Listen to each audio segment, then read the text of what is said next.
Assalamualaikum warahmatullahi wabarakatuh. Selamat datang sekali lagi ke Zone Inspire. Okey. Kita mulakan dengan Al-Fatihah.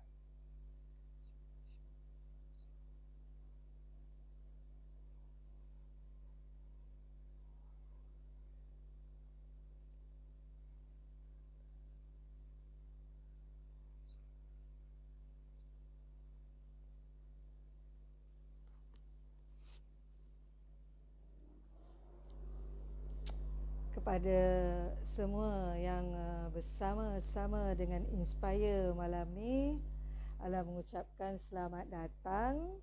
Yang setia bersama kami, selamat setia bersama kami. Moga selamat, ya. Okey.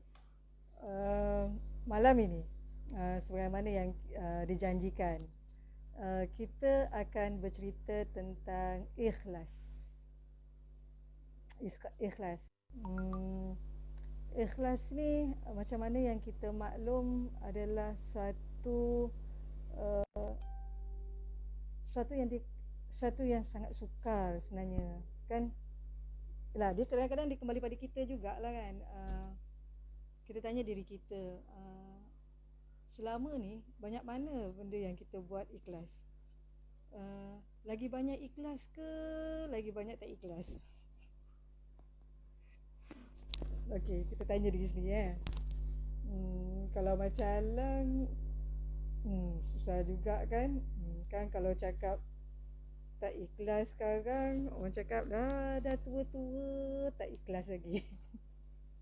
Kan kalau cakap ikhlas sekarang memang boleh dikatakan susah, kan? Susah untuk ikhlas ni. Sebab apa? Sebab ikhlas ni dikatakan sebagaimana yang ramai mengatakan, ikhlas seperti semut hitam di atas batu hitam di malam yang gelap gelita. Yaita, Waalaikumsalam warahmatullahi. Di malam yang gelap gelita. Maksudnya ikhlas tu tak nampak. Dia tak nampak. Dia tak nampak pada pandangan kasar, tapi dia ada bertapak di hati. Hati siapa yang nampak? Hati Allah yang nampak. Kita yang tahu. Kita tak nampak hati. Kita tak nampak hati. Allah yang nampak hati kita. Tapi kita yang tahu. Rahsia dalam hati hanya kita dan Allah saja yang tahu. Kalau kita tak beritahu orang lain. Tapi bab ikhlas ni, kalau kita cerita ke orang lain yang kita ni ikhlas, tu soalannya, adakah benar kita ikhlas? Kan? Ikhlas ni dia memandangkan dia memang duduk dekat hati. Dia memang duduknya di hati.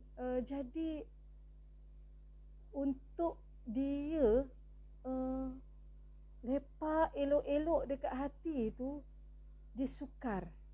Sebab sifat hati tu sendiri, sebab hati kita ni berbolak-balik. Hati kita ni kadang-kadang kita terlintas benda yang baik, kadang-kadang terlintas benda yang tak baik, kadang-kadang macam tu lah. Dia baik tak baik, baik tak baik, baik tak baik, dia cepat bertukar-tukar. Itu sebablah ikhlas ni payah. Ikhlas ni payah, kita nak kekalkan dia. Itu sebagaimana yang Imam Ghazali nukilkan, kan, yang macam pagi tadi, kan, yang Alan tulis, semua manusia itu tidur kecuali yang berilmu. Semua yang berilmu itu tertipu kecuali yang beramal. Semua yang beramal itu terpedaya kecuali yang ikhlas. Dan ikhlas itu umpama telur di hujung tanduk. Kan susah kan. Telur dekat ujung tanduk susah. Tak boleh dia nak duduk kat ujung tanduk tu. Lainlah kalau tiba ada magic, dia duduk kat ujung tanduk tu kan. Tu lain. Lainlah dia tu dia tu telur rebus. Kan? Telur rebus, lepas tu kita cocok dekat tanduk tu. Cocok dekat tanduk tu, dia bolehlah maintain. Tapi Imam Ghazali taklah sebut telur rebus. Dia memang telur. Biasa telur dan duduk dekat ujung tanduk. Ujung tanduk kan runcing. Kemungkinan besar, bukan kemungkinan besar, logiknya akan jatuh. Gitu. Logiknya akan jatuh. Logiknya ikhlas ni bertapak kat hati kita, dia cepat je akan jatuh. Dia cepat je akan jatuh. Jadi macam sedikit susah untuk kita, bukan sedikit susah lah, sebenarnya sebanyak susah. Sebanyak susah kita nak mengekalkan ikhlas ini. Waalaikumsalam Abang Mamat. Setia bersama Inspire. Terima kasih. Susah dia nak kekal dalam hati. Kita fikir benda ni mula-mula baik, tapi akhir sekali kita fikir benda tu jadi tak baik. Macam pengalaman Alang lah kan. Biasa dengan kawan-kawan, kalau kita buat kerja sukarela ni, kebiasaannya, ya Acik daripada Kelantan, terima kasih, bersama-sama dengan Inspire. Okey, macam kita buat kerja sukarela, macam Acik, orang kuat kita kat Kelantan ni, macam Mita yang sama-sama ni, memang tak boleh nak katalah. Dan juga Abang Ahmad yang biasa buat benda-benda yang baik ni. Biasa kita buat baik ni, kadang-kadang memang niat kita nak buat baik. Niat kita mula-mula memang nak buat baik, kan? Tapi akhir sekali dia jadi kita fikir macam semacam, bila apa yang kita jangkakan, kesusahan yang kita jangkakan kepada orang yang kita target ni tidak sebagaimana yang kita fikirkan. Contoh Alang masa tsunami kan, masa tsunami 2004, dan macam lagi lah, misi-misi banjir, yang macam-macam misi, dan kerja kita adalah membasuh, membantu membersihkan rumah orang. Kita basuh rumah orang, tapi kita lihat dalam rumah itu ada je anak bujang, lelaki, perempuan dah besar, duduk je tengok kita basuh. Aduh, kita rasa macam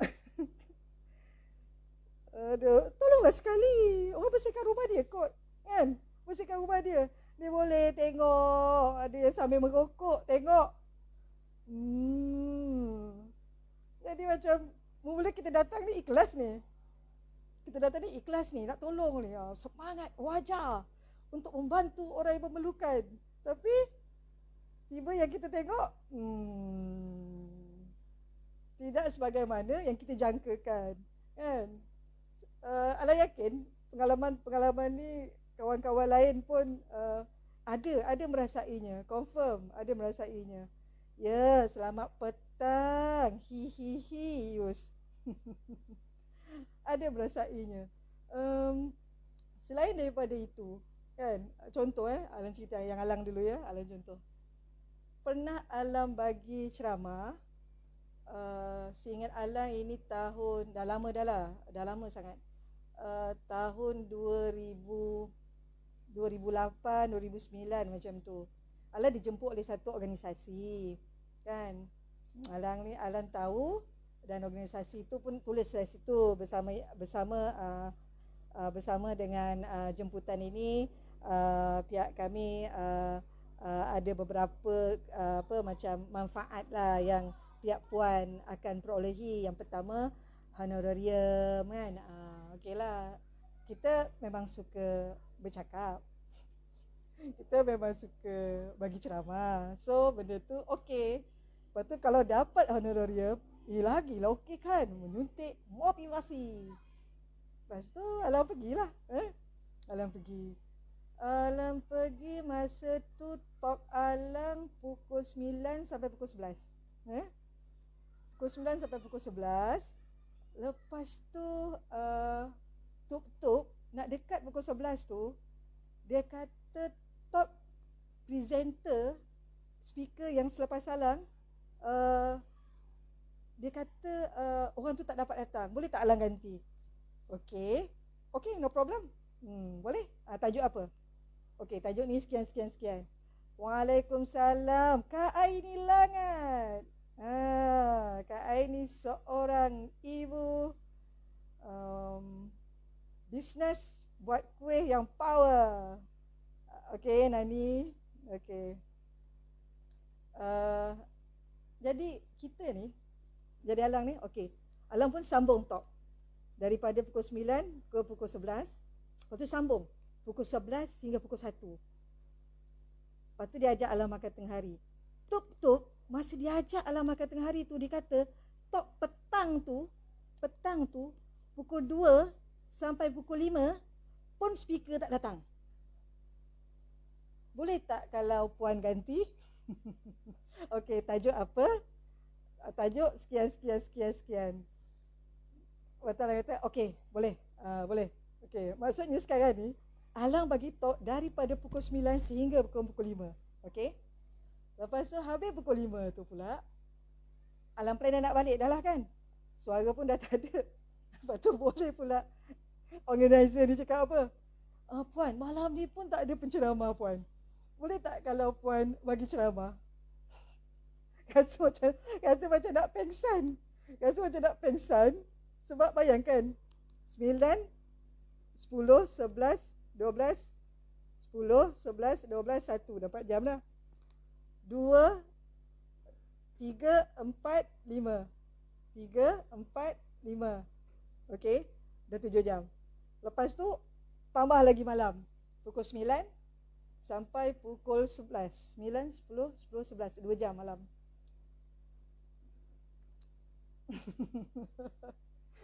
Ya Allah, Tam. Alah tak pernah dengar puji-pujian begitu. Okey, Tam. Tam ni adalah orang kuat kita dekat Kedah. Orang kuat kita dekat Kedah. Ini tak boleh nak dipertikaikan. Tam dan juga abahnya. Kan? Semangat dalam buat kerja sukarela. Tahniah, Tam. Okey, Alang sambung Lepas tu malam tu pula Alang bagi talk. Maksudnya 9 jam.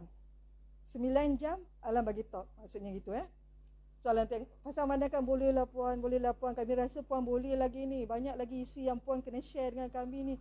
Itulah puan, kami tak sangka lah sehari suntuk ni penceramah tak datang. Okey. Okey, tak apa. Pasal kesian sangat, muka pun sedih kan. Jadi Alang pun okeylah, tak apa. Alang fikir okey, tak jadilah nak balik ni sebab nak kena tolong ni kan. Tapi bagusnya Alang memang suka untuk tolong. Cuma masa tu kita dah letih, tapi disebabkan kerana muka yang sedih, yang memohon itu menyebabkan kita lagi sedih melihat dia. Kita sedih dah dengan suara kita ni, tapi lagi sedih melihat dia. Jadi Alang pun okey, tak apa, Alang bagi talk. Manusia biasa kan. Alang memang Alang tapau semua. Manusia biasa. Alang punyalah fikiran tu tak berapa nak betul dah. Sebab dah banyak. Satu, kita kesian. Satu lagi kita rasa macam dia rasa banyak Alang dapat duit ni. Aduh. 9 jam bagi talk. Minimum kalau Alang lah, sebab Alang ijazah, minimum dalam 200. 200 1 jam. 200 darab 9. So hari tu Alang akan dapat 1000. 2 darab dengan 9 jadi 1600 kan. Oh, waktu Alang seronok ni 1600. Boleh ganti tayar kereta ni. Tayar kereta pun dah botak dah ni. Okey lah, tak apa lah, susah sikit tak apa kan. Alan dah berfikir. Dalam berfikir itu dia terus memberi semangat lagi supaya kita terus termotivasi dan terus sharing dengan peserta-peserta kita ni. Sejauh mana peserta tu nak muntah tengok Alan. Alan tak tahulah kan, sehari suntuk kot. Alan pun tak faham kenapa penceramah lain tak boleh nak datang. Sehari suntuk sampai ke malam. Okey. Waktu dia kata dah habis salam bagi tok, lepas tu dia orang kata puan, kami rasa mesti puan letih kan. Apa kata kalau macam puan tidur je lah kat sini kan, besok puan balik lah, sebab untuk balik KL tu jauh kan. Betul Alan kata okey lah, Alan pun malah tak larat lah kan. Tidur sambil membayangkan tukar tayar kereta, bayangkan Alan cadang macam nak pasang macam pasang TV lah kat dalam kereta tu. Berangan kan. Baguslah, berangan tu percuma, tak masalah kan. Lepas tu bila besok, okey, besok sarapan, okey. So dia orang pun bawa lah kertas-kertas. Biasalah bawa kertas-kertas kan. Dah habis sarapan tu, puan, ini yang honorarium yang kami dah janjikan pada puan lah. Betul, okey, alhamdulillah. Yang kita ni bermanis-manis lah kan. Alhamdulillah. Dalam hati tu tayar macam tu lah. Puan tanda tangan dekat sini lah ya. Okey. Alhamdulillah. Betul, Alam pun tanda tangan. Sambil Alam tanda tangan, Alam pandang jumlah amount yang ditulis. Okey. Alam rasa macam nak pengsan. Aduh. Jumlah keseluruhan yang Alan dapat selama 9 jam, semuanya ini yang kira tapau tadi yang Yus cakap Alan tapau semua tu RM120. Astaghfirullahalazim.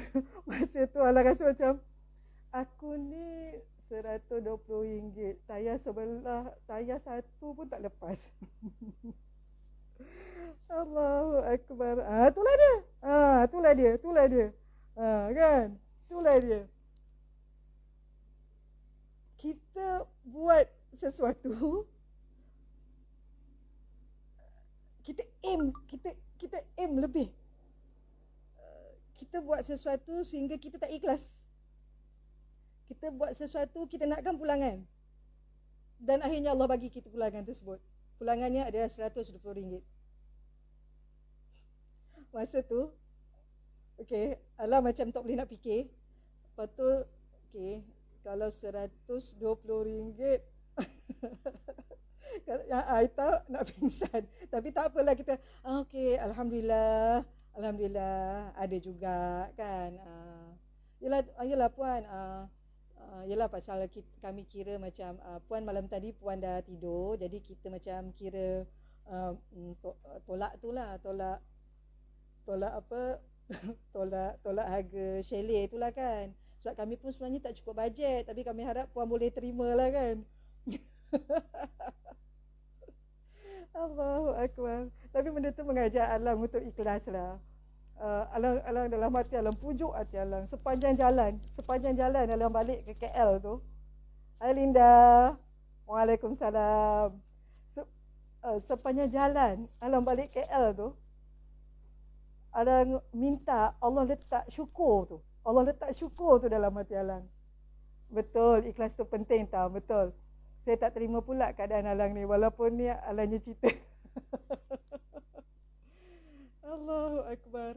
Allah letak, Allah minta, ya Allah ya Tuhanku, kalau inilah betul pengajaran yang kau nak ajar pada aku redha. Ya Allah ya Tuhanku, syukur. Tapi walaupun kita cakap syukur, astagfirullahalazim, aku syukur ya Allah, astagfirullahalazim, tapi benda tu macam tak boleh nak in. Tak boleh nak in dalam kepala, tak boleh nak in dalam jiwa. Tapi kita cakap juga syukur. Rasa-rasa masa tu ada tak ikhlas tu. Betul Ita. Rasa macam tak ikhlas tu memang ada. Tapi kita ajar, ya Allah syukur, ya Allah tolong aku, ya Allah tolong aku, syukur ya Allah. Sebab kalau kita tak accept, sampai bila kita nak bawa rasa tak best tu? Sampai bila kita rasa macam tak kena jadi macam ni, tak boleh jadi macam ni. Aku nak tuntut gambaran, tak boleh lah kan. Malulah kan. Kita pula sorry bab sukarela. Ayu je alang. Lagi satu lagi perkara-perkara yang sebegini yang jarang lah jumpa. Terima kasih Linda. Mesti Allah kata baik balik malam tu juga. Betul, betul Tam. Betul memang macam tu lah. Jadi Allah macam cakap dengan hati, walaupun hati tu tak boleh nak masuk lah perkataan syukur tu, tapi cakap juga. Mesti Allah nak bagi sesuatu. Yakinlah. Sebab Alang percayalah. Alang pun satu perkara yang Alang percaya, kalau Alang menghadap satu masalah yang besar,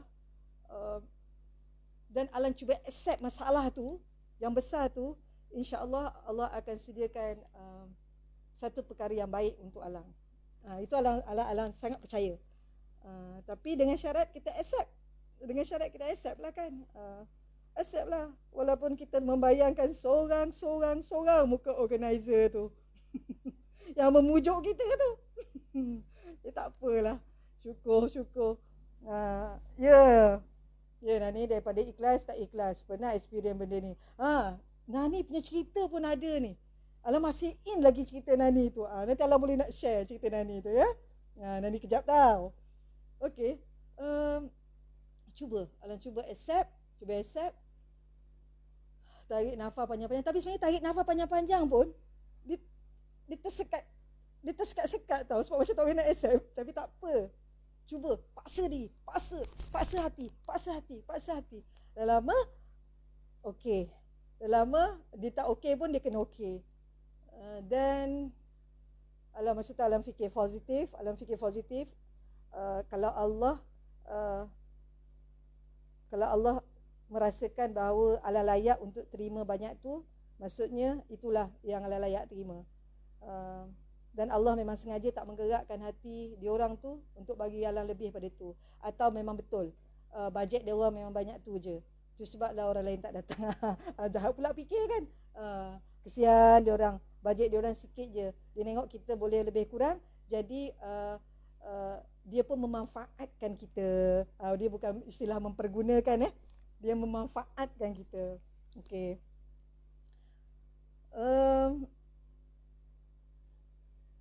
Sampai KL, tak sampai 3 hari, Alang dapat satu lagi offer top. Alang accept offer tu sebab dia dalam kawasan KL je, dekat sangat. Dan Alang pergi, benda tu minggu depan. So Alang pergi. Nasib kita sama Alang. Tapi lepas kejadian pertama tu, kalau agensi tu minta kerjasama pula, macam saya dan volunteer lain dah boleh terima dan tak mengharap apa-apa dah. Kalau dapat tu kami anggap bonus bagi kami. Betul lah cik. Bagus lah cik. Bagus lah cik. Tak set dah apa-apa sebab tak nak kecewa. Nanti pula tak ikhlas pula, tak rasa best pula kan. Tak harapkan apa-apa, tak jangkakan apa-apa, buat aja. Kalau dapat bonus, good. Itu satu benda yang, itu satu pemikiran yang bagus cik ya. Ina, waalaikumsalam. Lepas tu bila habis Alang bagi talk dekat situ 3 jam je. 3 jam. Dan alhamdulillah Alang dapat 3,000. Ini yang kita kata pada Alang ini yang kita kata Allah kalau dah takdirkan kita ada rezeki tu, kita akan ada rezeki tu. Cuma Allah sebenarnya nak melatih kita untuk bersihkan hati kita. Kita nak menyampaikan ilmu ni, kita nak sampaikan ilmu pada orang ni. Contohnya malam ni kan contoh kita nak sampaikan ilmu ni, kita kena bersihkan hati kita dulu.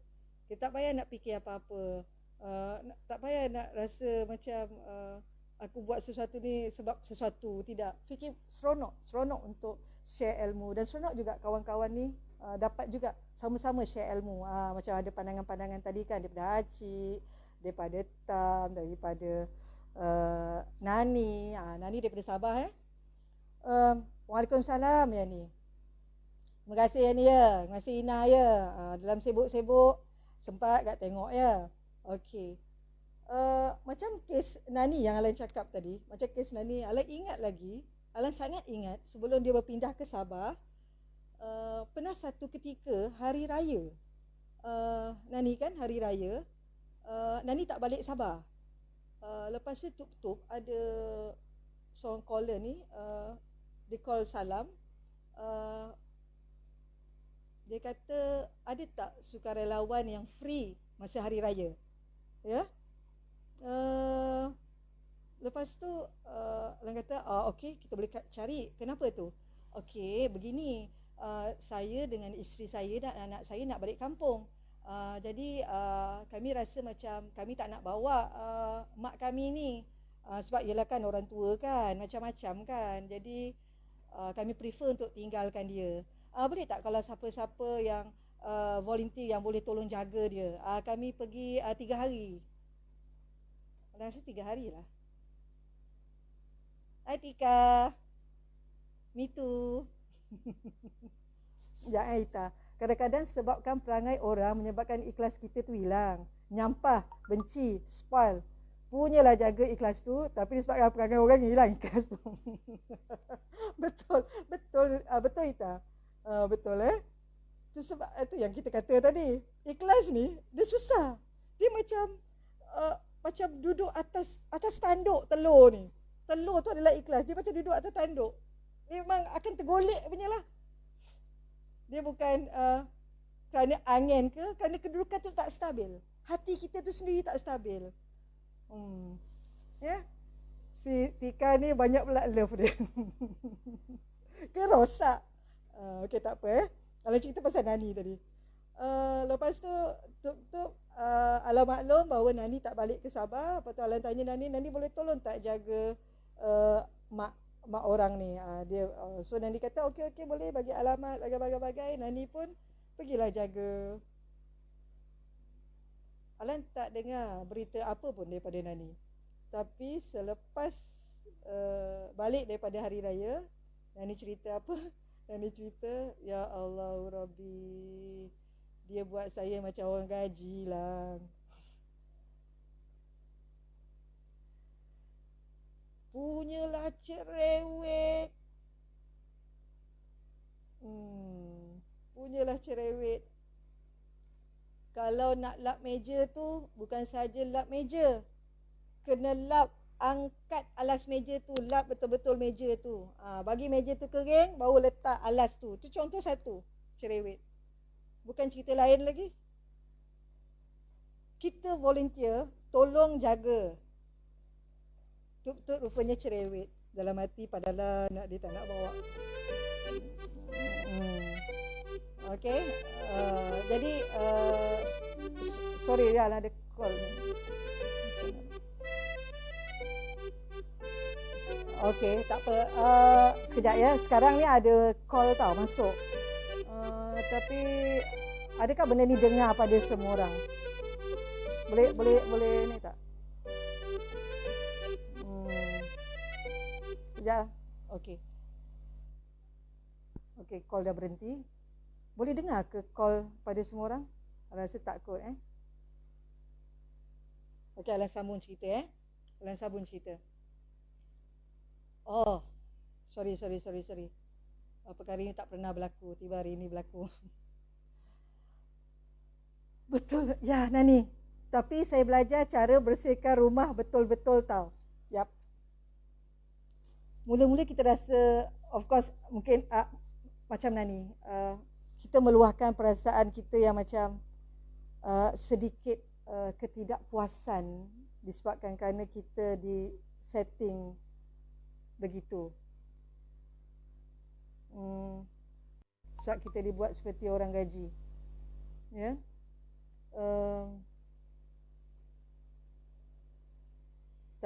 Tapi kita cuba untuk bertahan dengan keadaan itu. Kita cuba untuk bertahan dengan keadaan itu.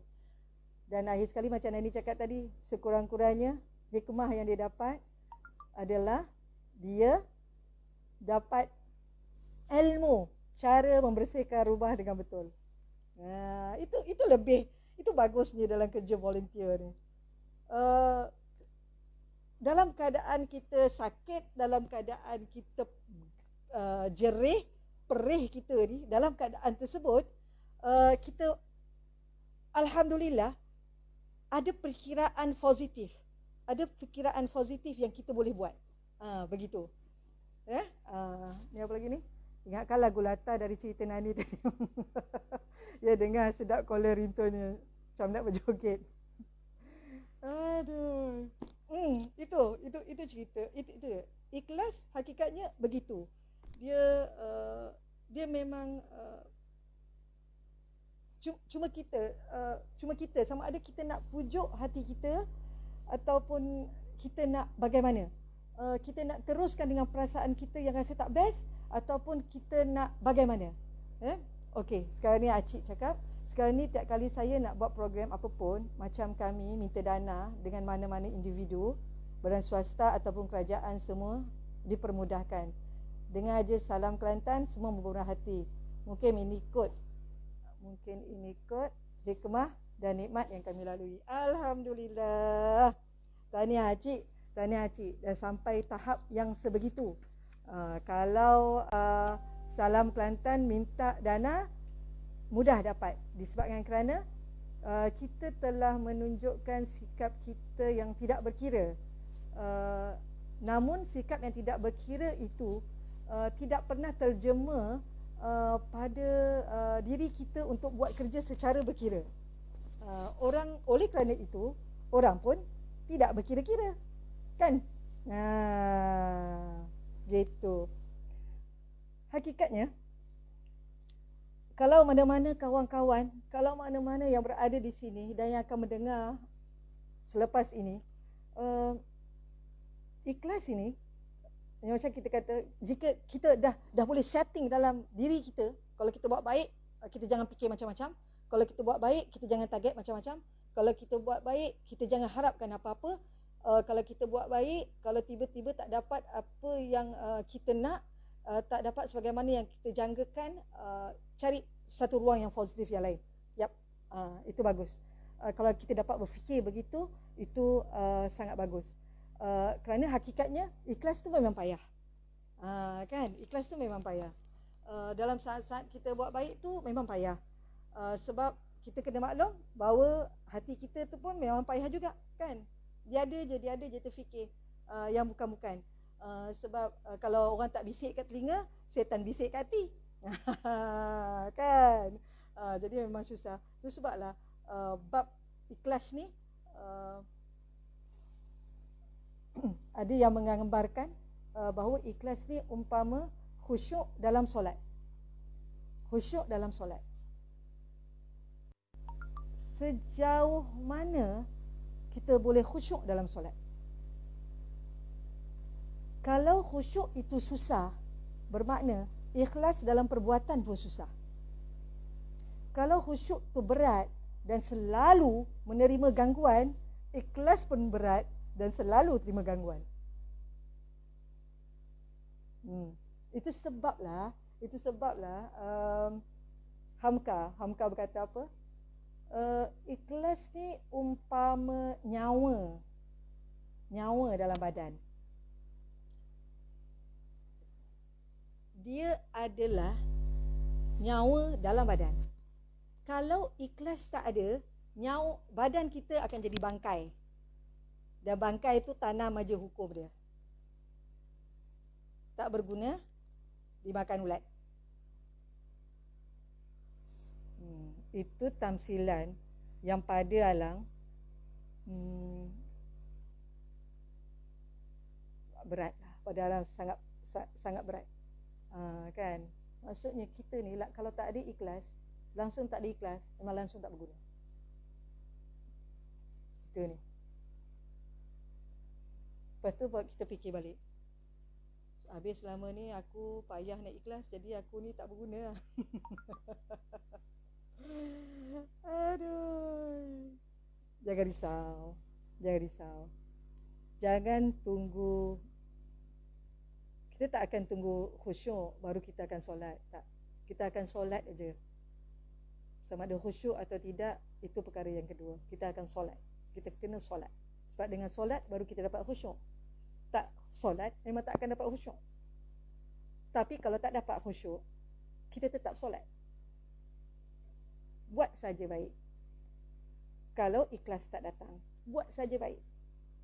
Kita mengharapkan ikhlas tu akan datang. Kalau ikhlas tu tak datang juga, kita buat juga baik.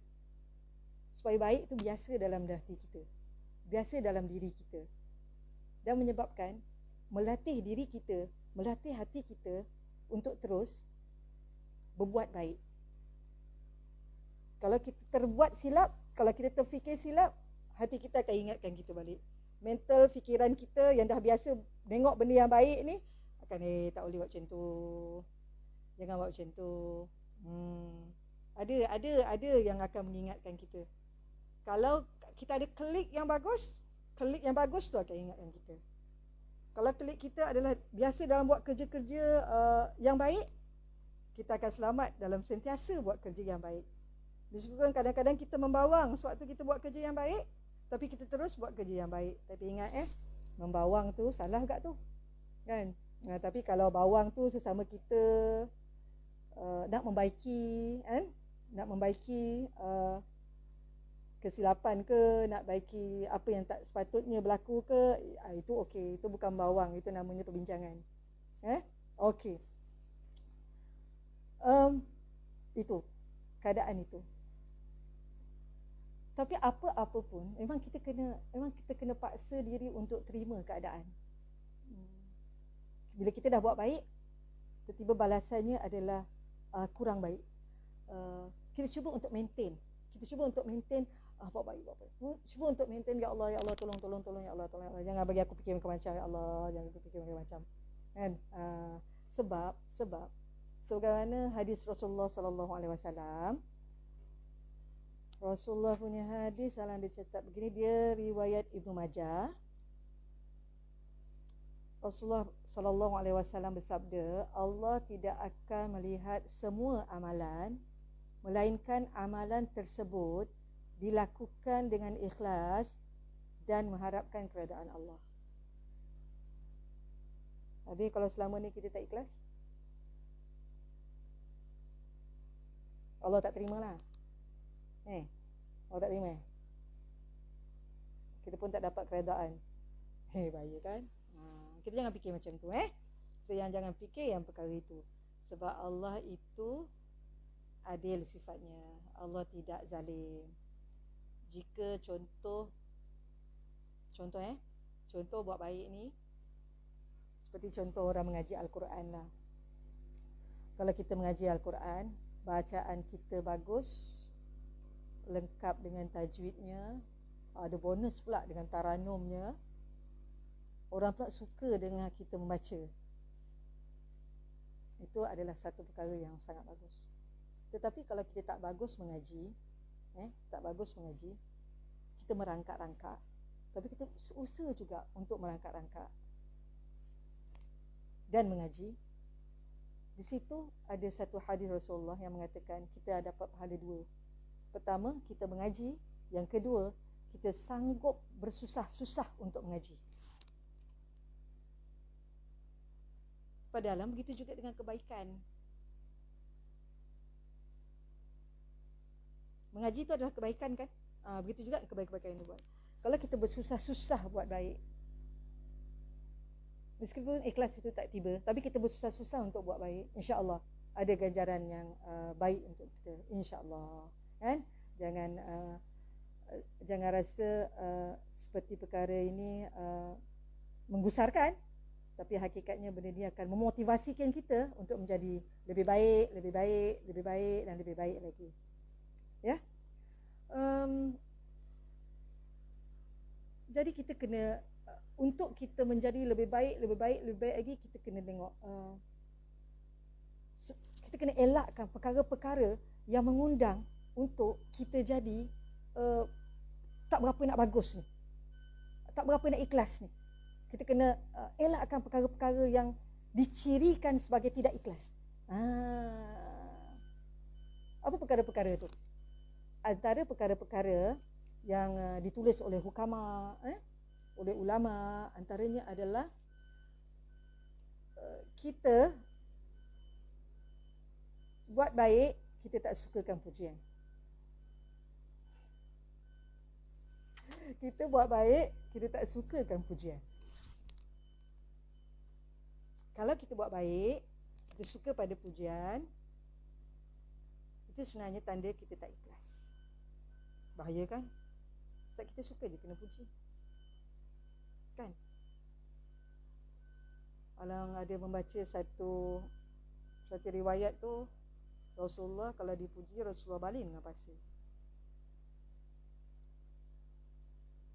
Kalau kita tiba bila kita buat sesuatu yang menarik, sesuatu yang bagus kan, oh tahniah Alan, terbaiklah Alan, gitu kan. Suka?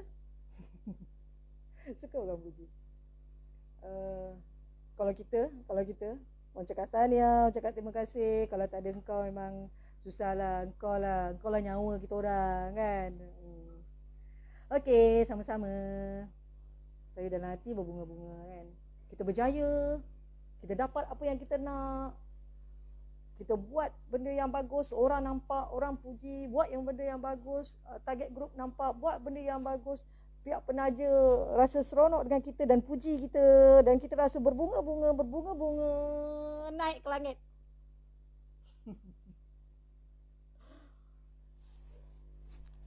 Itu adalah ciri orang tak ikhlas. Cuba kita, yalah, kalau kita nak melatih hati kan, kalau orang puji, kita cuba untuk ya, bagus kalau kita ikut sebagaimana Nabi Sulaiman kan.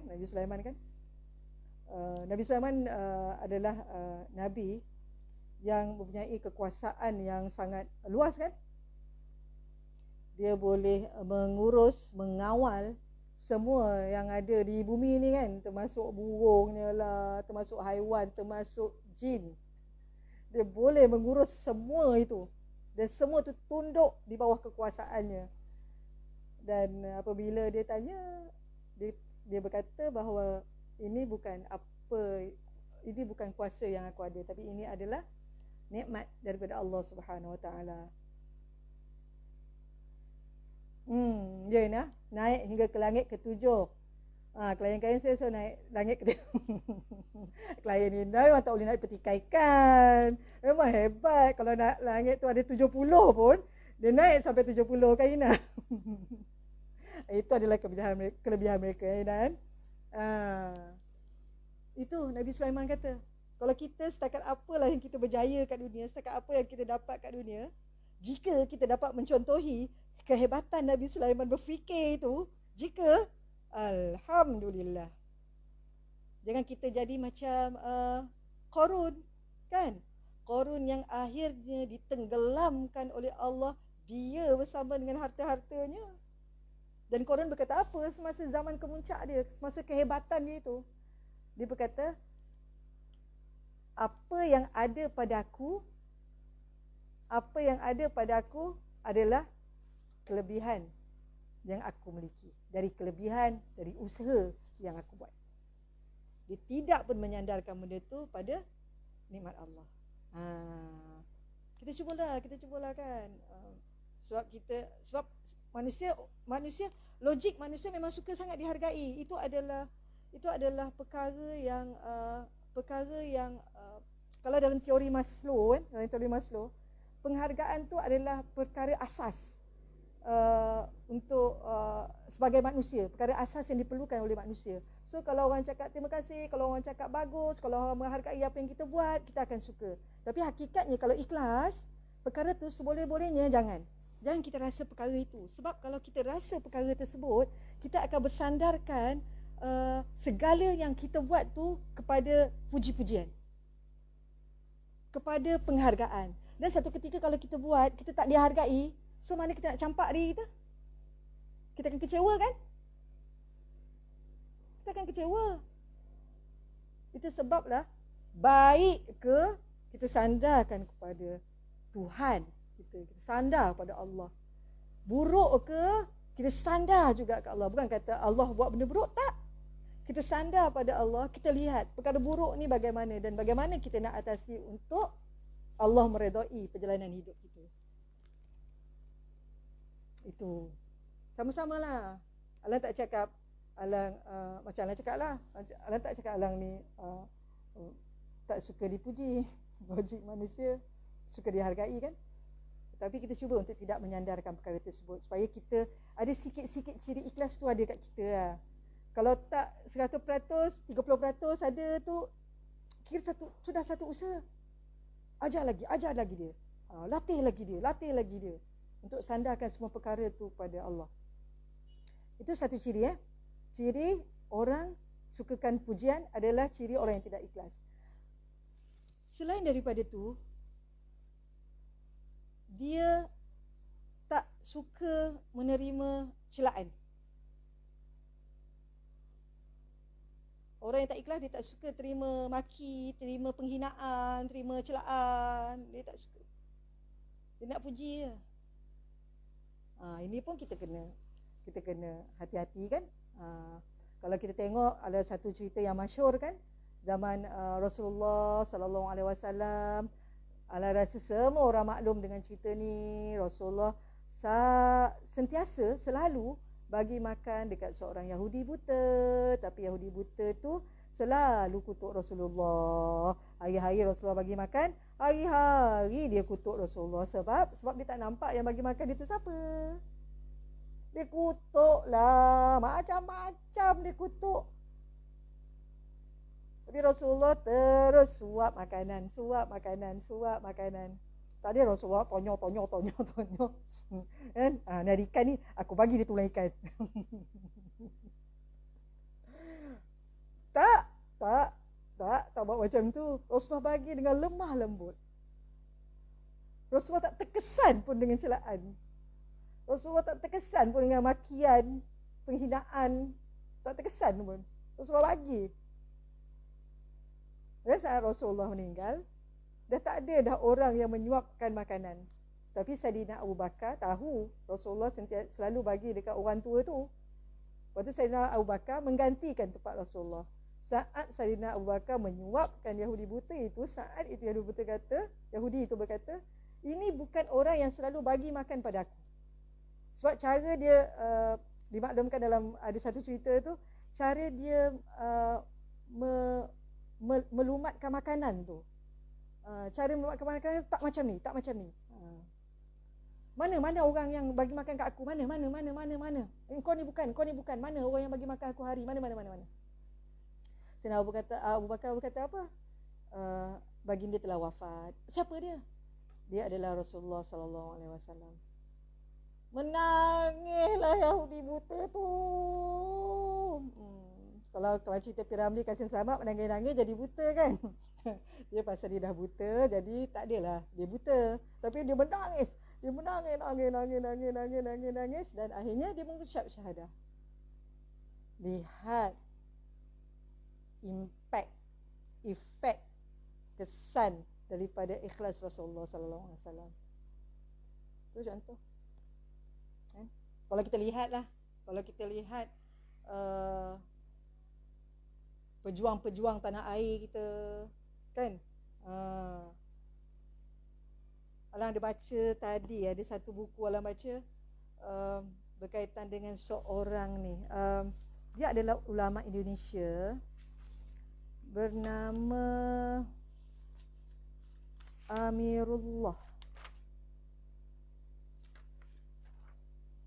Sekejap yang Alang cari. Ceritanya pada tahun 1938 di Indonesia. Muhammad Dr. H.A. Karim Amirullah. Dia adalah ulama tafsir masa dekat Indonesia. Masa tu Belanda memerintah Indonesia. Dia ulama tafsir. Selepas itu pegawai daerah panggil dia, dan pegawai daerah kata pada dia supaya dia berhati-hati dalam memberi tafsir. dalam bertafsir Al-Quran. Dia adalah ulama tafsir. Lepas tu dia kata, selama ni aku memang berhati-hati dan apa yang aku buat adalah ikhlas. Kerana itulah ayat-ayat Allah. Dan aku ikhlas dengan membawa ayat-ayat Allah. Lepas tu orang tu kata apa? Kau kena berhati-hati dengan Belanda. Kalau apa yang kau tafsirkan itu, kalau macam ada menyentuh perasaan orang-orang Belanda ni, macam dia macam kena ringan-ringankan sikit. Macam itulah. 8 kali pegawai daerah panggil Karim Amirullah ni supaya ubah dia punya pendekatan, ubah dia punya metod, ubah dia punya cara, ubah dia punya gaya. Tapi Karim Amirullah ni tak ubah. Tak ubah. Dia tak takut dengan Belanda. Dan akhirnya dia dibuang negeri, di Sukabumi. Dan apabila Belanda jatuh, Jepun masuk. Jepun sukalah dengan Karim Amirullah ni. Sukalah dengan dia sebab Jepun melihat apabila orang ni Belanda tak suka, bermakna dia adalah anti Belanda. Jika dia anti Belanda, maksudnya dia okey dengan Jepun. Macam tu. So, tentera-tentera Jepun ni selalulah datang bagi tabik hormat, sangat memuji-muji Karim Amirullah ni, sangat hebat. Kalau ada majlis apa-apa ke, memang Karim Amirullah ni dia akan letakkan di tempat yang istimewa. Hebat kan? Sebab dia memang nak mengangkat, sebab dia tahu pengaruh Karim Amirullah ni adalah sangat besar. Pada satu ketika ada satu perjumpaan seluruh ulama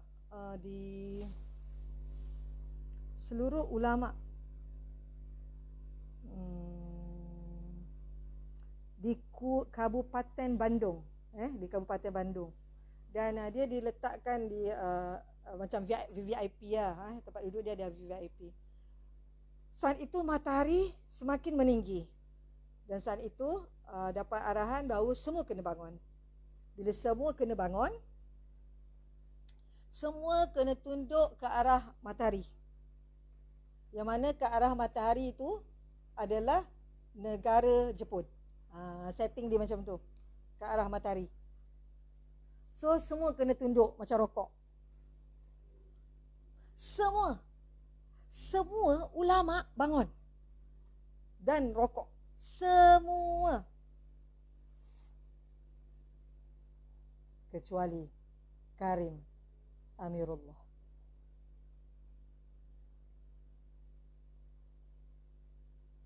Hebat kan?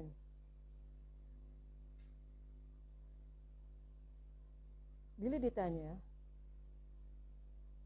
siapa kata dia tak takut? Dia takut. Dia takut dengan Jepun. Jepun yang kita kenal dengan kejamnya. Bulan mana dia kena penggal kepala. Dia takut. Tapi dia lebih takut pada Allah, sekiranya dia tidak ikhlas dalam perjuangan. Siapa kata dia tak gentar? Dia gentar. Tetapi gentar dia lebih lagi apabila dia dihadapkan kepada Allah, dihadapkan di hadapan Allah di akhirat nanti. Dia lagi gentar perkara itu. Menyebabkan dia seorang saja yang duduk. Dan ketika itu Muhammad Hatta, seorang tokoh politik Indonesia, berkata apa? Dia berkata bahawa beliaulah anak Indonesia yang pertama secara terang-terangan menghadap revolusinya kepada Jepun dengan kekuatan jiwa. Jiwa dia kuat. Jiwa dia kuat sebab jiwa dia ikhlas. Jiwa dia ikhlas. Jiwa ikhlas ni, jiwa ikhlas ni dia kaya. Dia ada kekayaan dalam jiwa dia. Kekayaan itu adalah keikhlasan. Itu sebablah orang yang ikhlas sebegini, dia tak heran sama ada Nak dimiliki atau nak memiliki. Dia tak heran. Sama ada nak dihargai atau nak menghargai, dia tak kisah. Sama ada nak dihina atau sebaliknya, dia tak kisah semua-semua benda tu. Sebab jiwa tu dah kaya. Walaupun pada luaran adalah biasa, tapi jiwa tu adalah kaya. Itu keikhlasan. Susah. Tapi hakikatnya kita boleh cuba, walaupun kita tidak sehebat dengan orang-orang yang hebat-hebat yang sebegini. Kan? Kita boleh cuba. Kita konsisten buat baik, itu bagus. Itu ada satu perkara yang bagus. Macam-macam kisah yang kita dibawakan, selain daripada kisah Rasulullah tadi, kisah Khalifah Abu Bakar, kisah Khalifah Abu Bakar yang satu kali tu Saidina Umar melihat selepas habis solat fajar, dia terus keluar daripada masjid, hilang tak gimana, lama baru dia muncul. Terlalu kerap dia buat begitu, menyebabkan Khalifah Umar dia pergi mengintip. Dia mengintip, rupa-rupanya Khalifah Abu Bakar pergi ke tengah-tengah padang pasir. Di tengah-tengah padang pasir tu ada kemah, dan di dalam kemah tu dia tak tahu apa, dia tunggu Sayyidina Abu Bakar tu keluar. Sayyidina Abu Bakar keluar daripada kemah tu. Dia nak cari apa yang Abu Bakar buat sampai Abu Bakar boleh menghabiskan masa dia. Selepas itu Abu Bakar keluar, lama dia tunggu. Abu Bakar keluar, lepas tu dia masuk dalam kemah tu, dia tengok ada dua orang tua yang buta, lelaki perempuan, dan seorang anak kecil. Umar bertanya kepada anak kecil ni, apa yang orang lelaki tu buat? Orang lelaki tu memang selalu datang pada kami, dia tolong kami masak, dia tolong kami bancuhkan susu, dia tolong suapkan makanan. Saidina Abu Bakar ketika itu merasakan sungguh hebat Saidina Umar. Dia buat sesuatu tanpa dia beritahu pun. Dia buat sesuatu dalam tempoh yang lama tanpa dia beritahu pun. Dan dia berkata apa di luar kemah? Dia berkata, wahai Abu Bakar, engkau telah tinggalkan sesuatu kepada khalifah setelahmu. Wahai Abu Bakar, engkau telah tinggalkan sesuatu kepada khalifah setelahmu. Maksudnya tinggalkan kepribadian itu.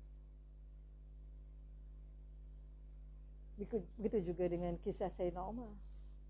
Boleh katakan kisah-kisah mereka ini banyak berkonsepkan keikhlasan. Dan memang wajar untuk kita contohi agar kita boleh menjadi lebih baik dan lebih baik. Kan? Meskipun kita kadang-kadang susah untuk ikhlas, meskipun kita kadang-kadang rasa macam ikhlas ni menuntut jiwa yang sangat kuat, tetapi jiwa kita tak kuat, tidak mengapa. Tapi yang penting kita teruskan ikhlas, teruskan buat baik, insya-Allah kebaikan itu dikira.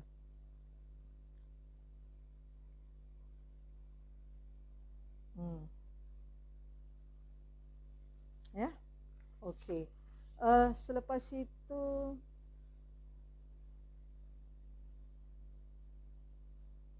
ada berapa perkara. Ya, ada satu cerita juga yang rasa boleh share. Tapi apapun hakikatnya memang begitu. Memang begitu berkaitan dengan keikhlasan. Itu sebablah At-Ta'iliyah berkata apa? At-Ta'iliyah berkata apa? Petanda kejayaan di hujung perjuangan adalah mengingati Allah di peringkat permulaan. Apa yang kita buat kerana Allah. Apa yang kita buat kerana Allah. Itu lebih selamat. Ya. Okey. Begitulah juga macam mana kata Musa al-Asy'ari kan. Ikhlaslah dan biarlah yang berlaku itu berlaku. Apa maksud dia? Usaha buat ikhlas. Usaha je buat ikhlas.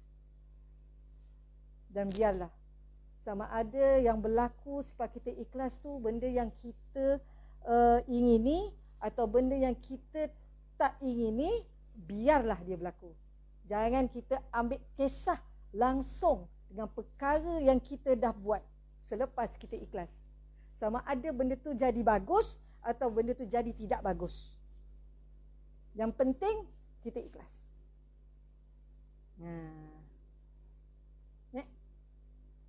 Gitulah.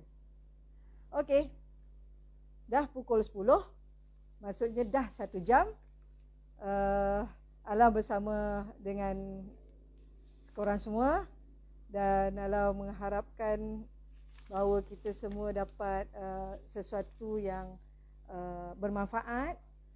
Dan semoga ia dapat juga memberi panduan kepada kita dan dengan kawan-kawan yang share banyak tadi. Alam percaya semuanya berada di landasan, semuanya berada dalam landasan kebaikan, dan kita mohon supaya Allah meneguhkan kita dalam landasan ini. Meski landasan ini selalu diganggu kacau, dikacau ganggu, tetapi terus tetap dengan landasan ini. InsyaAllah di hujung nanti ada sinar yang menanti. Buat baik, terus buat baik. Okey, Alah rasa cukup sampai di situ sahaja. Dan mungkin lain kali kita boleh bercerita lagi. Dan kita berjumpa lagi seterusnya untuk topik yang seterusnya. Dan untuk besok ada topik pengalaman dan pengajaran, ya, pengalaman dan pengajaran daripada Yus pada jam yang sama pukul 9 malam. Dan semua bersama-sama kami lagi, dan insya-Allah kita sama-sama dapat berkongsi cerita, sama-sama dapat memberi manfaat secara bersama-sama. Terima kasih Ina, terima kasih Tam, terima kasih Yani, terima kasih semua yang menonton pada malam ini. Alah, tak nampak lagi siapa Terima kasih Aci, terima kasih Ita, ya, Tika, Ina. Okey, semua. Terima kasih banyak-banyak. Jumpa lagi di siaran yang di waktu yang sama hari esok untuk topik yang seterusnya. Okey, kita sudahi dengan tasbih kifarah dan surah Wal-Asr.